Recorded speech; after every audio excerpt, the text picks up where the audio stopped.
practice 14 tonight. Will be a walkthrough scrimmage tomorrow.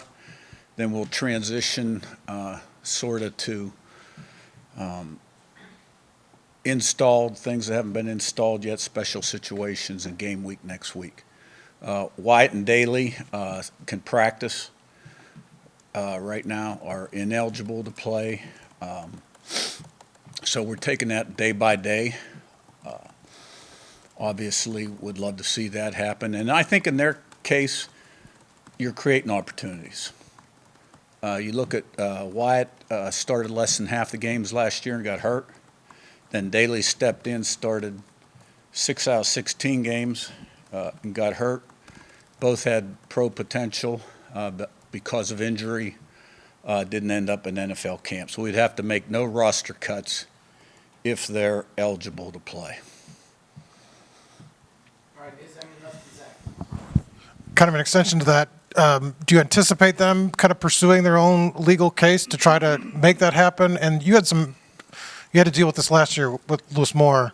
How do you handle kind of their practice reps while they're sort of in limbo like this? Yeah, we're going to support them in their quest to be eligible to play. And, Lewis's situation was a little different because he could play in the games. So, like I said, we'll just take it day by day in terms of their reps. Zach and Sam. Shifting to Josh, you've talked about the process that your transfer quarterbacks go through from winter to spring to summer to fall. Where have you seen him now with a healthy chunk of preseason camp to evaluate? Kind of where do you feel like he is in that process relative to some of the players you've seen go through in the past? Yeah, I don't think there's any question that he's improved and more confident. There's always improvement that can be made. There's still some missed opportunities out there that can be converted and executed. I think what you got to do is, if you want to make a comparison, you got to kind of look at where we were last year at this time. We walked off the field the second scrimmage and really weren't good at all throwing the football and weren't feeling very good about things. And, you even look at the first game against ODU, they rip off a 75-yard touchdown the first play. Our first score was on an 89-yard punt return. I think we scored our first offensive touchdown with 3:40 to go in the second quarter. I think we were in the red zone 6 times, inside the 10 6 times, and scored 17 points. So we've made progress. We're not in game prep yet, but it's coming. Sammy in front of Pete. Coach, with your special teams unit with Billy coming in, new long snapper, how is that unit looking, especially in the return game as well? Yeah.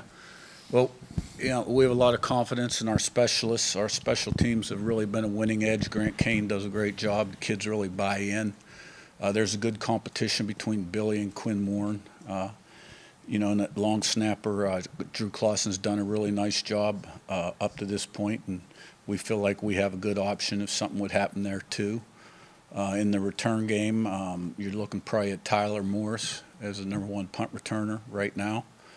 The kickoff return game, when you look at it, you only have an opportunity to return about 10 to 15% of the kickoffs nowadays. And there will be times we fair catch it and take it on 25 and can kind of name our hash. So, we've looked at Turbo and BB and Martin back there, but I feel good about our special teams. Yeah, Curt, can you kind of assess where you are with the running game right now and maybe just a little bit on what each of the 3 main guys bring?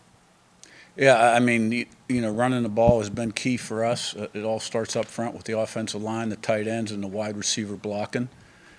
I think the tight ends are making progress. We can get a little better at receiver blocking with our hand placement in particular. The backs are really running hard, and I like our backs. Yeah, Coach, on the cornerback battle, Harris and Gandy in particular, where does that stand in your eyes right now? What has each guy shown you to this point? Yeah, I think Sharp has been our number 1 guy. AJ missed a couple practice. He tweaked his knee, but expect him back soon. He's working his way back right now. So I would say the next 7 practices, will probably determine who starts at the other cornerback position. They both have had their moments. Matt, on your left, Mike. Coach, Isaiah Jones has had a big role, obviously, in the defense the last couple of years, but this year even bigger with Aiden gone. He's going to be the green dot guy. You know, he's talked last week about being a leader. How pleased have you been with not only on the field, but what he's kind of evolved into off the field to kind of be one of those voices in the locker room? Yeah, I think we got a number of guys that have good leadership qualities on this team, and the more you have, the better it is. He's a natural leader, and he is the green dot guy, and cut from very similar cloth to Aiden Fisher. Just a really smart, instinctive player. He's a student of the game. He's the quarterback of the defense. You look at him and Roe Hardy, those are two guys that played a lot of football here and played really good football. Mike in front of Colin. Coach, you guys announced a full season sellout last week. Just curious your reaction to that. And I know you probably don't want to say a lot about the direction you want to see from a capacity standpoint at the stadium, but what can you say about that? Oh, I think it's awesome. I think we sold that stadium out, or season tickets, the first day.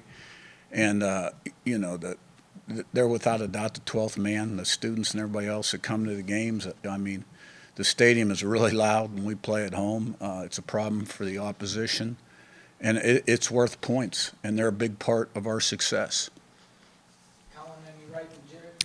You've called out the consistency in a couple different areas throughout the fall camp so far. Have you seen the consistency improve, and what areas would you like to see that improve for the rest of camp? I think we're getting there. We're not there yet, but we're still installing quite a bit.